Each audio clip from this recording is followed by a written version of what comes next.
Good morning, everyone, and welcome to Falkirk Planning Review Committee, held in Grangemouth Community Education Unit, Abbas Road, Grangemouth, today, Monday, the 23rd of June. In accordance with Section 43 of the Local Government Act 2003, the meeting will be held in such a manner as to allow remote attendance by elected members and officers. The meeting is being live streamed at Falkirk Committee YouTube. I'm Deputy Convener Alf Kelly, and the other members will introduce themselves. First to my right in the room. Yeah, Councillor Jim Flynn. Councillor Jack Redmond. Councillor Gary Bowes. Thank you. And the officers on my left. Douglas Blythe, Legal Advisor to the committee. Jim Miller, Committee Services Team Leader. Gemma MacArthur, Committee Officer. Catherine Chorley, Development Management Officer and Planning Advisor, my colleague Ryan. Ryan McDonough, Development Management Planning Officer. Thank you, everyone. Any apologies? No? No. Declaration of interest. For your information, members should declare any financial and non-financial interest they have in any item of business at the meeting, identifying a relevant agenda item and the nature of the interest. Does anyone any declaration? No. Thanks again. And Officer Blythe will explain the Planning Review Committee procedures. Thank you, Convener. The procedures are pages 3 to 6 of the agenda. I'll briefly summarise them. This is a review of an appointed officer's decision. The review is dealt with in accordance with the Scheme of Delegation and Local Review Procedure Regulations 2013, which lays down the procedures and the sequence of events. Firstly, the members must assess whether they have sufficient information upon which to make a decision, failing which there are several procedures open to them, namely a site visit, written representations, or a hearing on specified matters. The members will be able to assess the papers before them. They'll also get a background summary from Mrs. Chorley, the planning advisor, and then members can determine whether they have sufficient information to make a decision. As with any planning decision, it's the members have to take that in accordance with the development plan, unless there are any material considerations which would suggest otherwise. And then again, it's a case of balancing policies and any material considerations before arriving at a decision. That's all for me. Thank you, Mr. Blythe. This is a planning application review of P240155 FUL, construction of a dwelling house at land to the east of Cadgerson Lone Cottage, Bonnybridge. And I'll ask Officer Chorley to lead on the application, please. Thank you, Convener. If I can ask you all to turn to page 29 in your appeal papers, that takes you to a plan of the proposed development. So we'll start there.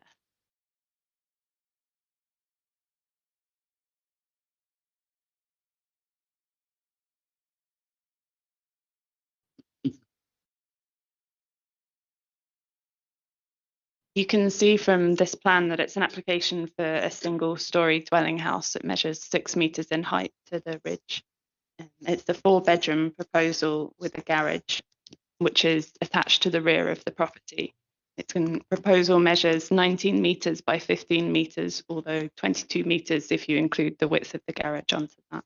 You can see in the bottom corner there's a proposed site plan, which shows the property sitting adjacent to an existing property at Cadgers Lone. You can also see in the bottom corner there that they're proposing a new access onto the road, which doesn't currently exist. Just another note on this plan is that in the planning statement, it makes reference to the applicant and his family wish to relocate from North Lanarkshire to the site in order that they can provide care for their uncle and be at a quieter location to bring up their young family. Would also say that another application for the same proposal has been submitted and is currently being considered through the planning process. There is a supporting statement that the appellant has submitted with the appeal. That's new information which wasn't before the case officer at the time of their determination. I'll go through that in a bit more detail later, but just to make you aware that it's there. From page 70 onwards, you don't necessarily need to turn to those, but those are where the consultation responses are. You can see that the Coal Authority had no objection. The site was in an area of high risk from historic coal mining activity, but it was accompanied by a coal mining risk assessment, which the Coal Authority have assessed and consider acceptable. The Environmental Planning Unit have also assessed the application. They have no objections, but they have recommended conditions and informatives on noise during construction work, contaminated land and air quality. There's also a response from Scottish Water, and again, they have no objections. If you do turn to page 76, though, you'll see that there's a response from the Roads Development Unit.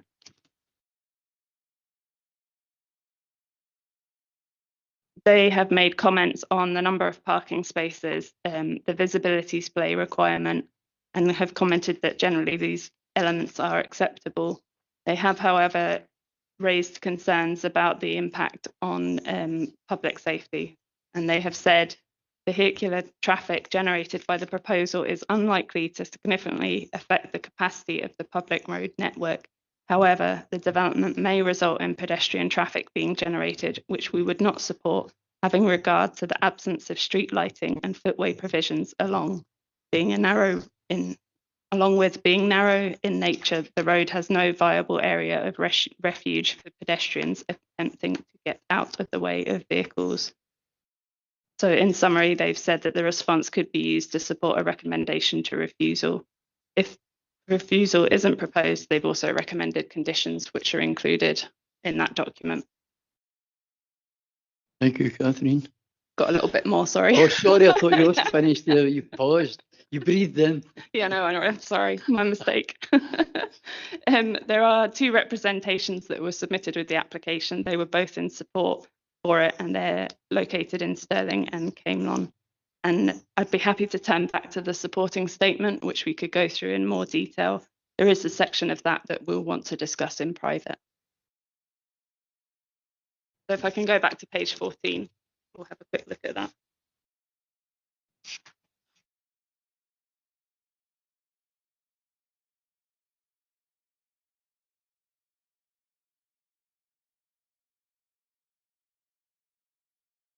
So the appellant has submitted a supporting statement with the local review body, and on page 14 it provides background and justification. They've suggested that it's a suitably designed bungalow on surplus garden ground adjacent to an existing property and similar in scale to that property. They've also made reference to the national housing emergency, and they've made reference to another application for an agricultural workers dwelling at Loch Green Farm, some 600 metres to the west of the application site. They've indicated that they consider the proposal will meet all current design requirements for the rural setting and will have a minimal impact and is deliverable. So there is a section with an attached letter which we can go through in private, and then after that we can go through the decision notice and the reasons for refusal. Thanks, convener. Thanks, Catherine. Do you want to go to the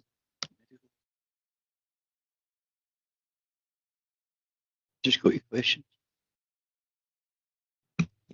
Yes, there has been a letter from a GP which has been marked as confidential. So if members are preparing to debate that or examine that, then maybe at that point we could go into private session. Although it might just, I don't know if you want to just play it by ear and see how the discussion. Okay, are there any questions to Catherine, Officer Chorley, regarding which is?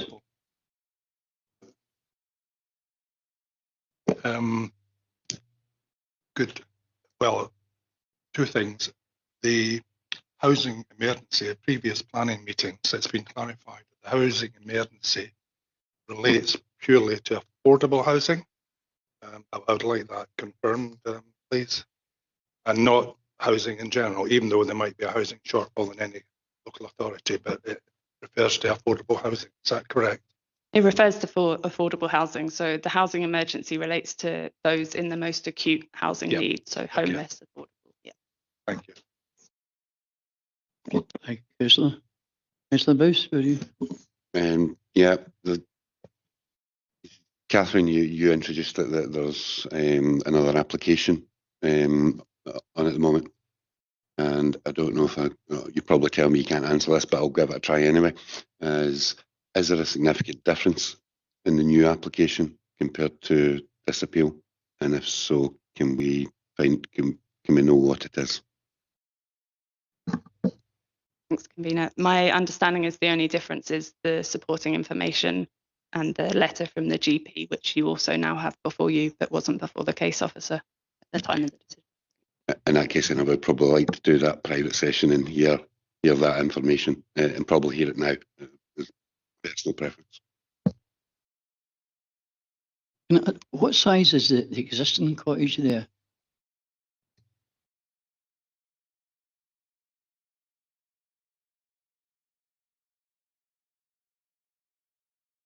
If I can get you to go back to page 29.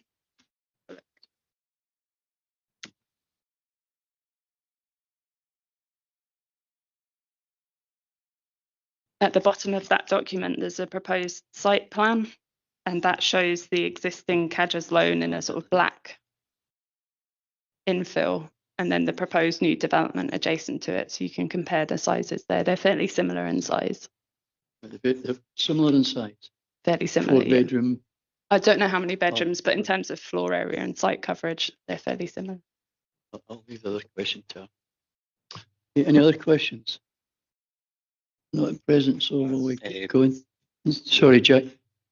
Spoke about the roads. Roads had said if it was granted, there would be conditions. What could talk a wee bit about the conditions?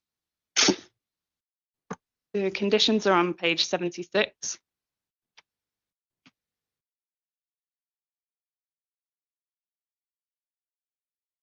So they have recommended in curtilage parking be provided in accordance with the National Roads Development Guide.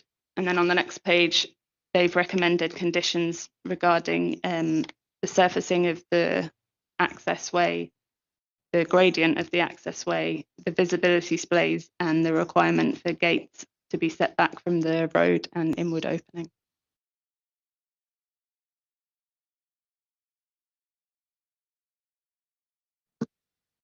Yeah. Sorry, can I ask another question? Yeah, Councillor Bowes. And it is on the roads part. Why will it? Because it seems the vehicle traffic generated by proposal is unlikely to significantly affect by the capacity of public road network. However, development may result in pedestrian traffic being generated. Why? Sorry, that's maybe quite an open question on why. It doesn't say on the submissions, so I'd be guessing if I gave you a response, but I assume that it's not a significant development in terms of vehicle numbers. So you're not significantly increasing the number of cars on the road. But we're going to increase pedestrian traffic. They're saying that the pedestrian traffic that will be coming out of the site doesn't have a footway for walking on. So if anyone's walking from the site, they'll be walking on the road. So that'll be the family or visitors. Yeah. Thank you. Councillor Redmond. I was just wondering a bit of clarity on policy HCO5, which refers to countryside.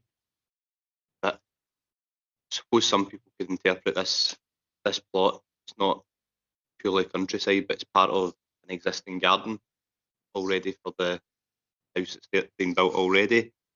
So, when does a garden not become a garden and become countryside? I don't know if you could expand a wee bit on that. The whole development is located in the countryside, so it's as a whole, it's the location. It might be someone's garden, but it's still located in the countryside. It was part of it's already part of an existing plot, so it's maybe not cutting into the countryside, but because the whole area is defined as the countryside, then it's still in the countryside. Yeah. Thank you. Do we want to go into private session now? Into private session?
Okay, welcome back, everybody. We're now going to open session again.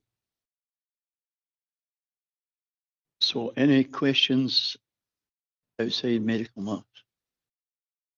No? Yeah.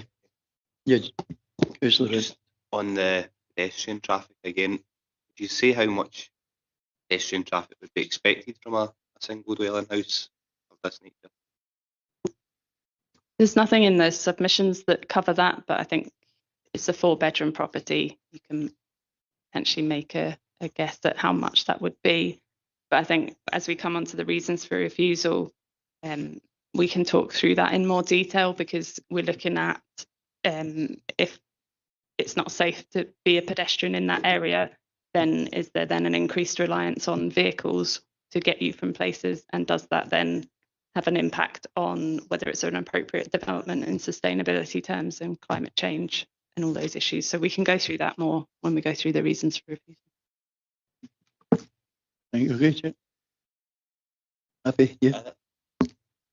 Yeah.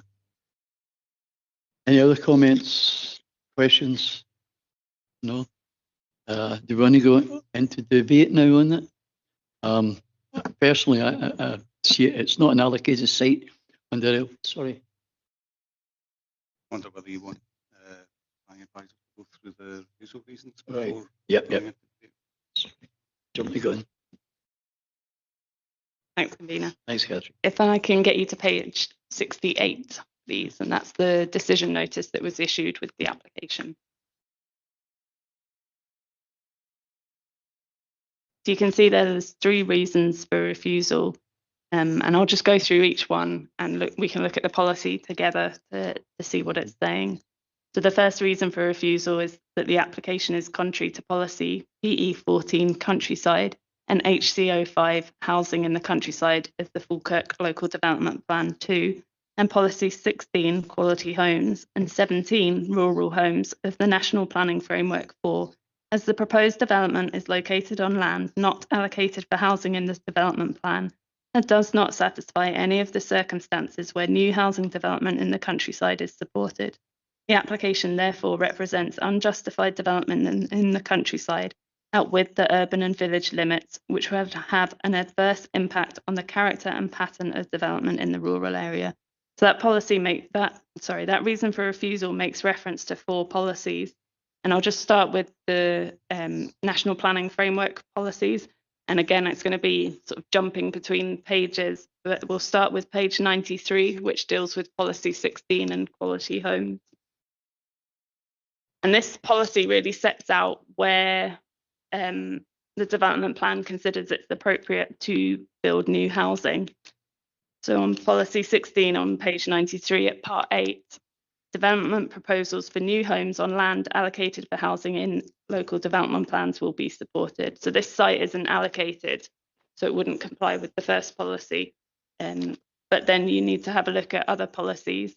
Development proposals for new homes that improve affordability and choice by being adaptable to changing and diverse needs and which address identified gaps in provision will be supported. So that's part C on page 94. So you can have a look through the bullet points on there and decide sort of whether you think it complies with any of those policies.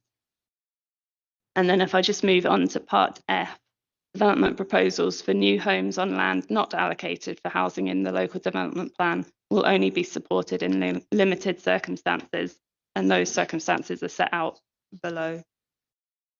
And one of those requirements is that the proposal is consistent with policy on rural homes, which is on page 96. Don't know if we want to jump to that one. And part A states that development proposals for new homes in rural areas will be supported where the development is suitably scaled, sited and designed to be in keeping with the character of the area and the development. And it sets out sites where development in the countryside or the rural area would be acceptable.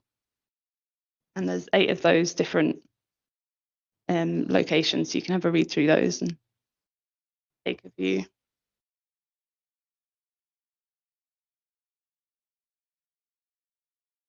And part B of that policy, which is also relevant, states that development proposals for new homes in rural areas will consider how the development will contribute towards local living and take into account identified local housing needs, including affordable housing, economic considerations, and the transport needs of the development as appropriate for the rural location.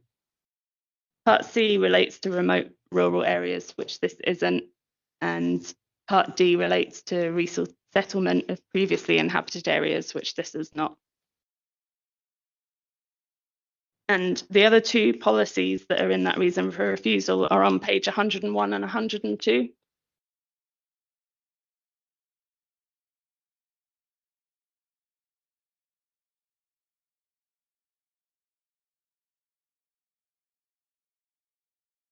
So policy PE 14 on countryside, this is really the policy that sets out what the countryside is and where development and what sort of development would be considered acceptable in the countryside. And it links up with policies HC05, which deals with housing developments in the countryside, and also policy JE05, but that's business development. So in addition to complying with policy HC05, Part 3 of that policy requires that proposals in the countryside should demonstrate that their scale, siting and design is such that there will be no significant adverse impact on the rural environment, having regard to other policies on the natural and historic environment and design guidance in supplementary guidance SG01, development in the countryside. So in the supporting statement below at 4.14, it really sets out what the policy is about. And it says the strategy of the local development plan is to direct new development in the rural area to existing villages in order to sustain their vitality and support existing village services and infrastructure. In so doing, it seeks to prevent sporadic and intrusive development which could have a detrimental impact on the character of the countryside. However, there will be circumstances where development in the countryside will be appropriate, and that's really where we move on to policy HC05, which is on the next page. On page 102, and it's another policy which sets out where development in the countryside will be considered acceptable. So there's 6 different scenarios where it supports development. And in the supporting statement, it says, given Falkirk's high accessibility to the whole of the Central Belt, there is pressure for new housing in the countryside. And it's important to protect against unsustainable growth in car-based commuting and the suburbanisation of the countryside. So the supplementary guidance, which is also included in your documents, goes into a bit more detail about each of those scenarios where housing development would be considered acceptable. I don't know whether you want to kind of discuss that one while we're on it, that reason for refusal, and then move on to the next ones after that. Got any questions? So just around the sort of saying that infill could be one of the reasons why might grant a development. Obviously, this is part of, whilst it's in the countryside, it's part of an existing development plot. There's already a house there and it's part of the garden. So potentially you could say, well, you're infilling part of the existing development with a plot. You're not eating into any of the surrounding countryside. So what would be your take on potential use of that bullet point? Yeah, thanks, convener. If you look at page 117, this is part of the supplementary guidance on development in the countryside. And that goes into a bit more detail about what the policy says about infill development. So you've got infill development, which is linear situations, and that's where 2 residential buildings, where development would be located between 2 residential buildings, and it's got a list of criteria that have to be met for it to be considered infill development. And the first one of that is that it must occupy a clear gap between 2 existing residential buildings. And then on the next page, page 118, it talks about building clusters, and houses will be allowed within an established existing building group where all the following criteria are met. We need to think about whether those would be met for it to be infill development. So it really needs to be surrounded by other houses, in a space between properties.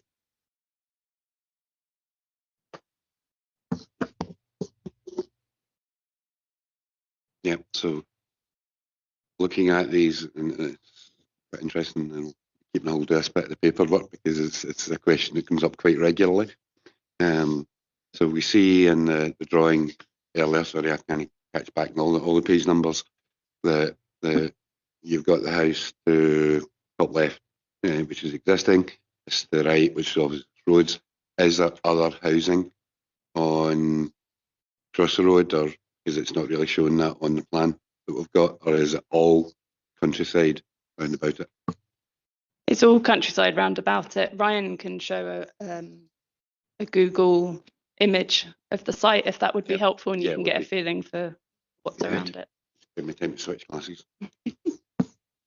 Old age doesn't come itself.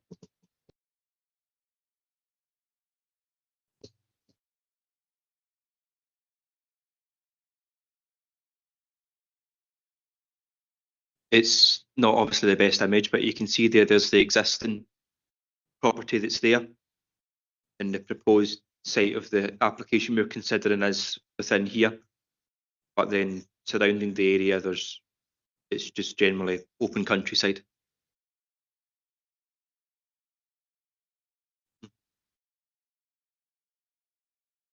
And then there's a sort of aerial view of the property. So again, that's the existing property there, and then the garden ground within, which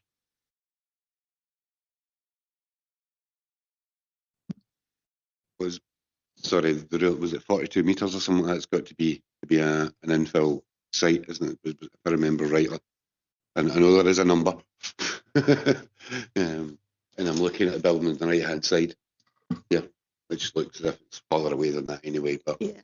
It says in linear situations, the existing residential buildings must front a road or access lane and be less than 80 metres apart. 80 metres apart. Yeah. Could be closer. They'd need to be on the same side. Yeah. All right. Okay. So it needs to be a gap between two properties that are on the same side. On the of same the side. road. That's fine. No, that's fine. Thanks for that, Ryan. Anyone else?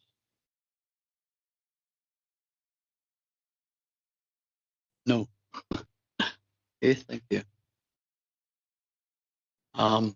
So have you got something?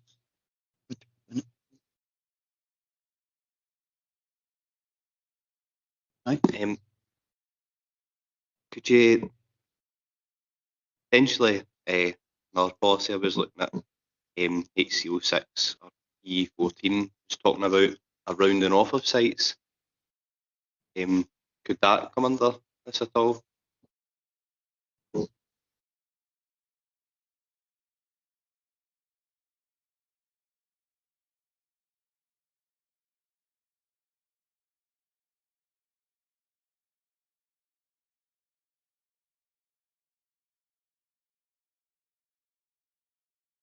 I think you can look at page 118 again.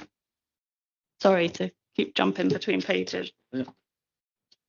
And that really talks about building clusters. I think if you have a look at the example of site 3, on that occasion you're extending it, and the same with site 4. You're not creating a cluster of buildings where there's buildings on either side of it. It's development next door. I think it's the same as Councillor Bouse. This is actually quite an informative committee. I feel like we're learning quite a bit today. Thanks. Catherine? Thanks, Convener. If we move on to reason 2, if you're all ready.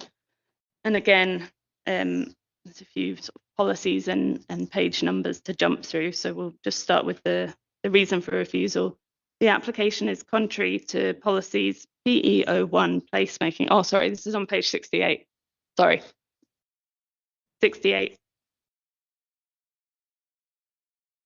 Sorry, I was back there already.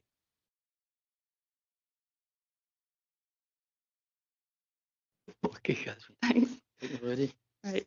Reason 2, the application is contrary to policies PE01 placemaking an IR05 travel hierarchy and transport assessment of the Falkirk Local Development Plan 2, and Policy 13, Sustainable Transport, and Policy 15, Local Living and 20-minute neighbourhoods of the National Planning Framework 4, as the development would contribute towards unsustainable growth in car-based commuting and the suburbanisation of the countryside.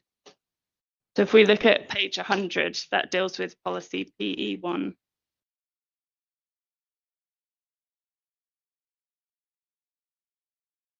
This is quite a long policy. It's got 6 parts to it, and the supporting statement that makes reference to placemaking really being about the art of creating good places. And it's got 6 different parts. If you have a look at part 2, it talks about safe and pleasant environments. So development should create a safe and secure environment for all users through the provision of high levels of natural surveillance for access routes and public spaces, and provision of safe access for all. So you'd need to be asking yourself whether the application site has a safe access for everyone who would use it. And part 3 talks about development being designed to encourage the use of active travel and sustainable integrated transport. And development should build on the existing network of paths, edges, nodes, districts and landmarks to create places that people can navigate easily around. So again, it's really that idea that we were talking about earlier of whether the site is accessible by other means than a vehicle. So that's something to think about. And page 104 now. And that's where we talk about policy IR05 on the left-hand corner, travel hierarchy and transport assessment. And part 1 of that says, development proposals should support a hierarchy of travel which maximises the extent to which its travel demands are met first through walking, then cycling, then public transport, and finally use of private cars. So again, that policy is saying our preference is that people are able to walk and cycle to sites, with the use of private cars being the lowest on that list. So if we move to page 88, that talks about policy 13. So we're back in National Planning Framework 4 here.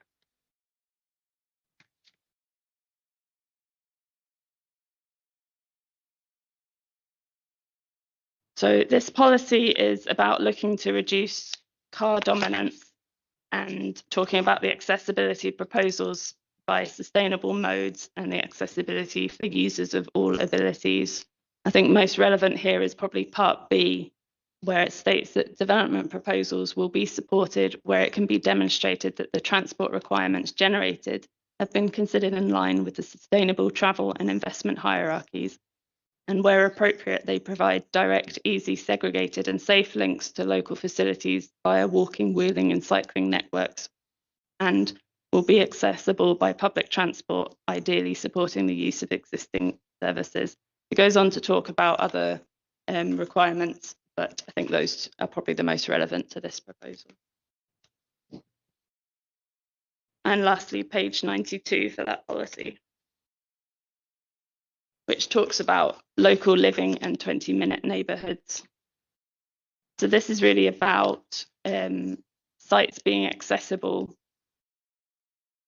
to give you local access to things like sustainable modes of transport, public transport, employment, shopping, health, social care. And the 20-minute idea is really about being able to walk 10 minutes to get to these, and then 10 minutes again to get home. I think you can, we had a look at the site plan, you can come to a decision about whether you think that is suitable for a rural development, taking that into account. It's obviously not in a town or city. So that's really it for policy, reason for refusal 2, sorry. So I don't know if you have any questions on that, and then we can move on to the final reason for refusal. Okay. Councillor Bowes. Yeah, thanks. I think it's probably fair to say that 20-minute neighbourhoods will be, we'll call it challenging in any rural development. And I appreciate that it doesn't tick that that box. On sustainable transport, given that we've now seen the photograph, which was very useful to see, so that's not a particularly old building, and unless it was built on an existing site and it was then treated as a brownfield site, I wonder how it got approval in the first place, because it's not being that old. Because if we are out in the country and it's difficult to get transport, the house looked no more than 40 to 50 year old by the style of it that was in the photograph. Just wonder how it got originally approved. Is that of any interest? We don't have that information on the file, so I can't say for certain, but all I can really say is that there's been a big policy change probably since 40 years ago, where sustainability is climate change, all of that is so much more at the forefront of every decision, and that probably comes through in the third reason for refusal, which we can talk about when you're ready. Sorry, my only worry there is that I have never, and if you look at my history on the planning department, I've always been concerned about building in the countryside. My concern is that you get to a point with the sustainable transport, you get no building in the countryside, or almost to the point of no building in the countryside. It makes me question the overall ethos of that. Is that not just taking us away from what we're actually looking at here? You know. No, we're looking at sustainable transport in a very isolated area. I don't know how much weight I put on it, to be honest with you, in this occasion. Can I? Yeah, I think that's a fair point. It is a balance. Obviously, a rural area is not going to be as accessible as a town or a city or a village, and that is a balance that you have to do. But the policies do set out sites where countryside development, rural development is considered acceptable. So it's not saying you shall never build in the countryside. It's just saying let's think about where is appropriate and why. So that's your interpretation of the policy, I suppose. Okay, thanks, Kathy, again. Mr. Redmond. I was just wondering, obviously we're talking about footpaths and sustainable transport, and there is a lot of walking up in that area. It's, if you go up the day, probably with the weather stays nice, there'll be a lot of people out walking and cycling and things. There is at the back of that, I'm not sure how you would get from that house, but there is a sort of network of, you call them footpaths, but sort of country trails, things maybe. So I know sometimes I'll take a walk up there and it'll take me 20 minutes, but to what extent could country trails, etc., be considered as accessible footpaths? And then do we know what sort of trails are in the region of that house? I don't know the details of what tracks and routes are in that area. We've had a consultation response from the roads development officer who aren't satisfied with the routes around there for public use, people coming from the site, pedestrians. I think it would be for you to consider whether these tracks would be suitable for all users and whether you would want to be using them at night or in winter. Where do they go? What are you going to access as a result of them? These are all things to think about when deciding whether the site is sustainable or not. Okay, thanks. Any other questions? Oh, questions, sorry. So questions or points.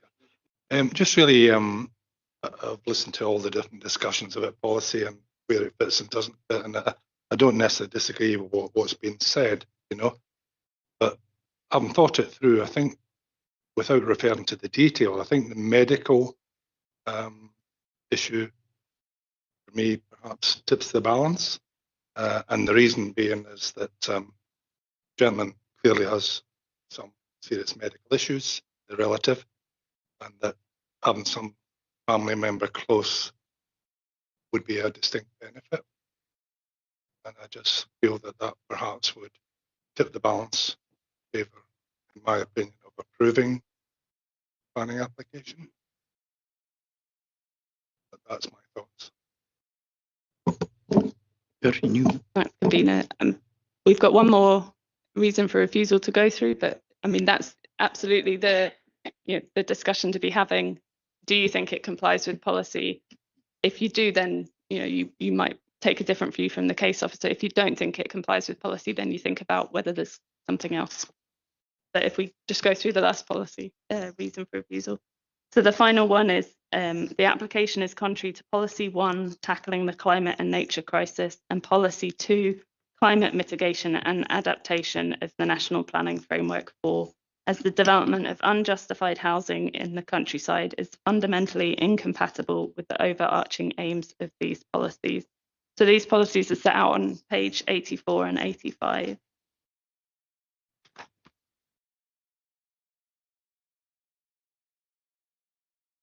So policy 1 of National Planning Framework 4. It's a statement. It says, when considering all development proposals, significant weight will be given to the global climate and nature crisis. Policy 2 on the next page, at page 85, talks about development proposals will be cited and designed to minimize life cycle greenhouse gas emissions as far as possible. And part 2, under B, development proposals will be cited and designed to adapt to current and future risks of climate change. So those two policies are really overarching policies, and every decision kind of comes back to these two policies. And if the case officer in this case has taken the view that since it doesn't comply with the policies on countryside, rural development, housing in the countryside, sustainability, then it also doesn't comply with those overarching policies. There's no justification as far as the case officer has taken the view to justify these developments, and therefore they don't comply with those policies. And that's it from me, convener. Thank you. Thank you, Catherine. Yeah, Councillor Redham. For the extensive bio and biodiversity enhancements measures provided by the applicant, such as tree planting, e-bricks and wildflower meadows, taken into account as part of the policy? Yeah, there's a separate policy that covers those points. So if we have a look at the case officer's report, find it.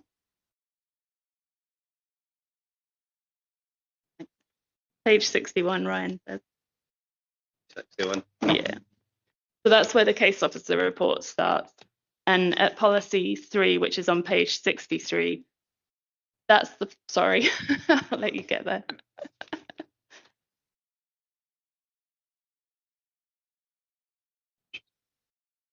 So about halfway down that page, it talks about policy 3, and policy 3 is really the policy in NPF 4 that requires biodiversity enhancements, and you would expect to see some sort of information on that for an application of this type.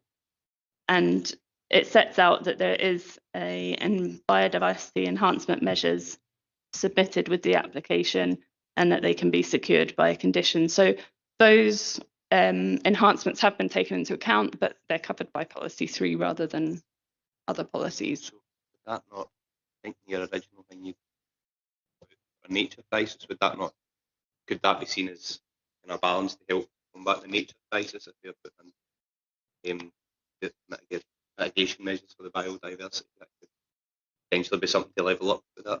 I think this is talking, my understanding is that the issue is more about sustainability and climate change and the impact of promoting car usage as the primary mode of transport. So we would require biodiversity enhancements, whatever the situation. Does that make sense? So we would assess it under policy 3 and require it as policy 3. I think that's made more sense what you said there. That I was thinking, oh, well, maybe having a policy conflict of biodiversity, but it comes back to the, again, like the last point, it's coming back to car usage. And development of the countryside without justification is what the case officer is.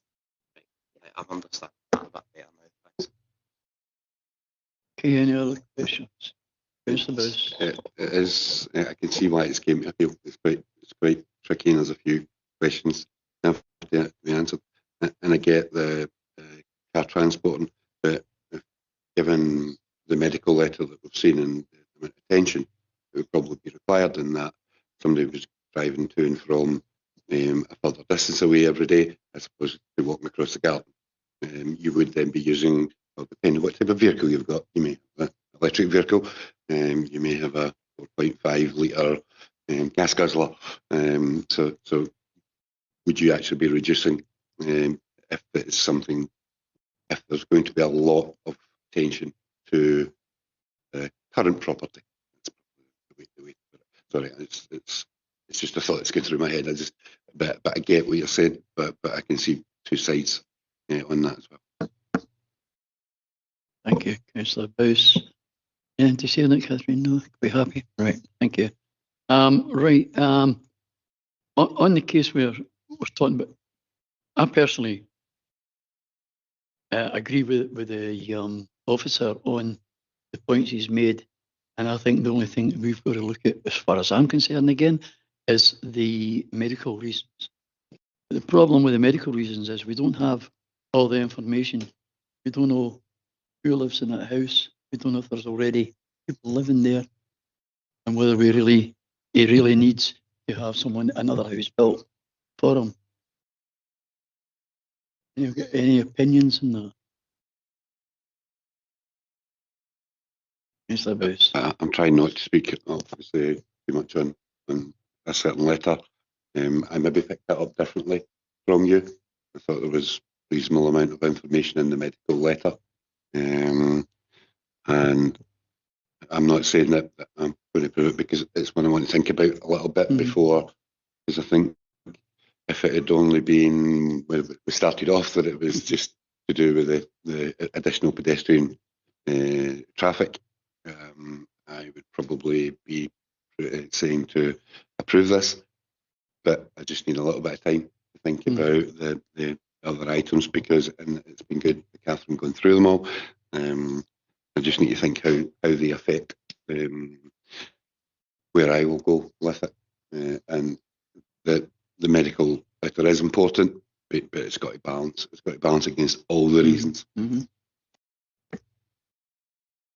Okay, any other opinions on this? I think it's quite, see why the officers have came to their decision and the policies and things. I think there's a lot of, it's really good when Catherine was going through and actually taking us to different pages and showing us the potential mitigations and things to be considered. So I think it is kind of just balancing up all the things against the applicant's need for the house, and obviously describing and against the kind of the existing development and the transport issues as well. What impact that's going to put on local pedestrian network and the car usage as well. I think it is, I suppose if the applicant is driving up there every day, maybe would be less car usage if he was staying next door. So I think that's a sort of a gating factor, but not 100% sure where I'm going to go with this, but I think there's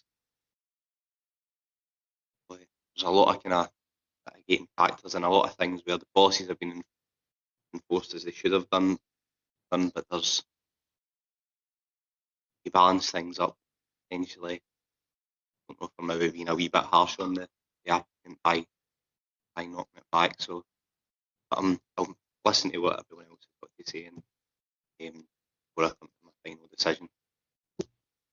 You were saying about driving back and forward, but we don't know if he does. We don't have that information. We don't have information if there's another 3 people living in the existing cottage. You know, that's what I'm saying. We don't really have enough information on the medical side to really say, yeah, that's it. I mean, if we just look at the doctor's letter, take that as, yeah, it's he's not going to lie, but we don't know what other mitigations are in there.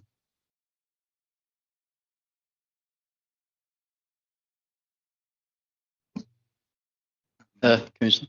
Thank you, Convener. I think it's a fair point you make. Also, as well, I believe it was mentioned in the medical issue that there was some sort of warning system with pacemaker that must go to someone, you know, presumably either you know, medical company like the guys or to the GP surgery.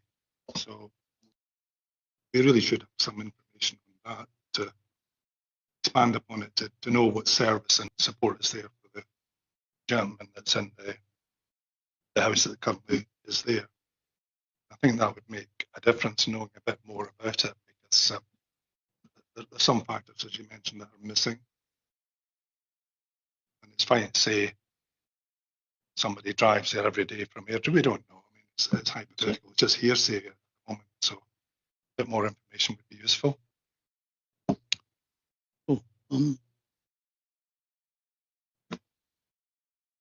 Device. Could I just come in there, convener? It is open to the committee to ask for further information, and that could be by way of written submissions or indeed a hearing.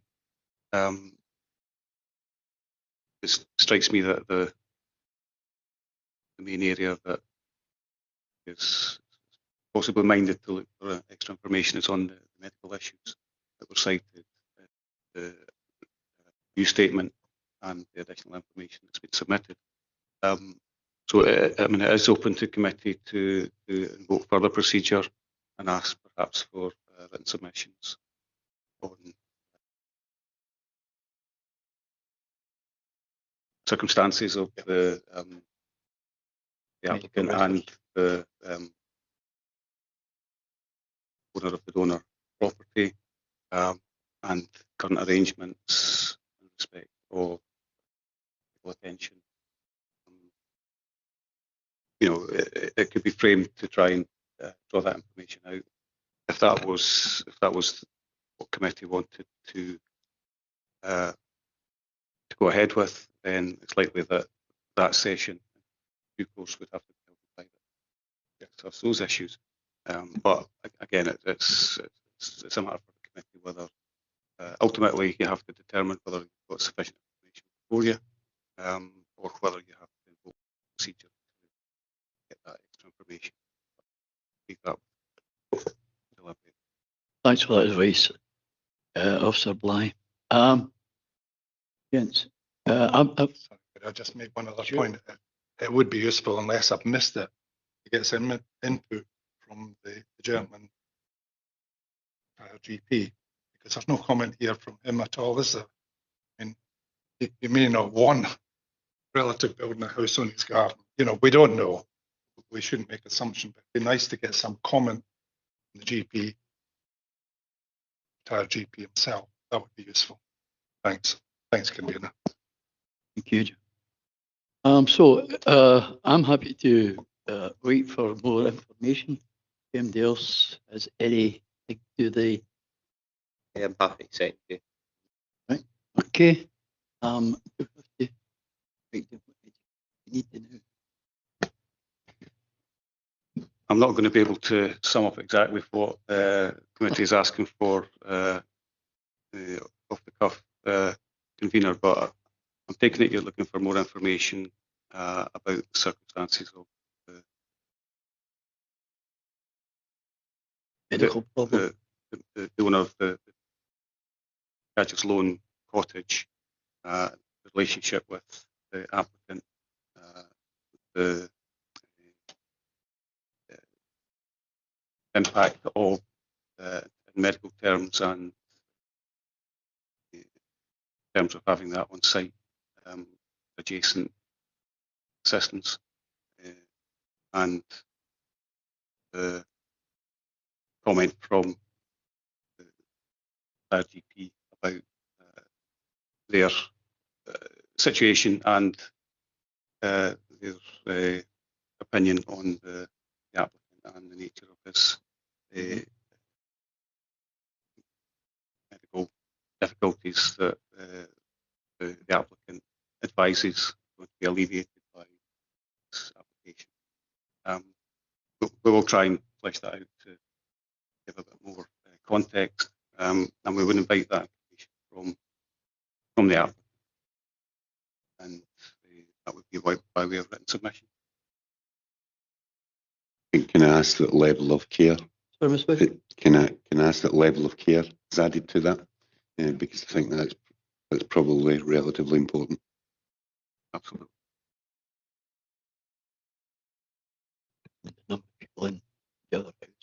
in the existing house. And how many is moving? We can summarise all those issues, convener. Okay, so we're agreed then that we're going to, sorry. You mentioned earlier on, I think the other day you were saying a written submission, but you mentioned a wee bit about potentially a hearing or Hearing. something. Would it be worthwhile offering that opportunity for the applicant to come and speak, or That's entirely up to the committee. What would happen in a hearing situation is that the applicant, hearing has to be on specified matters.